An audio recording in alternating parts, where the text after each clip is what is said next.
Hi అండి, welcome back to our channel Radhaveeru vlogs.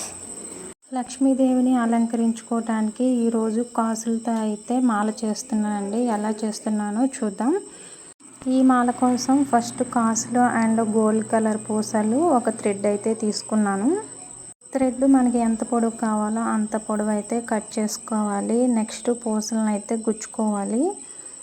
First పూసలన్నీ గుచ్చుకోవటం వల్ల కాసుల్ని తర్వాత పెట్టుకోవటం చాలా ఈజీ అవుతుందండి. కొన్ని పూసల్ని ఇలా గుచ్చుకున్న తర్వాత రెండు పూసల గ్యాప్తో ఉంచి కాసుల్ని అయితే అతికించుకున్నాను గమ్ముతో. కాసుల్ని డైరెక్ట్గా అలా గుచ్చితే సైడ్కి తిరుగుతున్నాయండి, అందుకే నేను గమ్ముతో ఇట్లాగా అతికించాను. నెక్స్ట్ సైడ్ కూడా అలాగే పూసల్ని గుచ్చుకొని ఇలా కాసులను అయితే అతికించాను.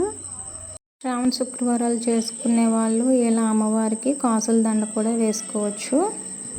కాసులతో చేసిన మాల ఎలా అనిపించిందో కామెంట్ సెక్షన్లో కామెంట్ చేయండి.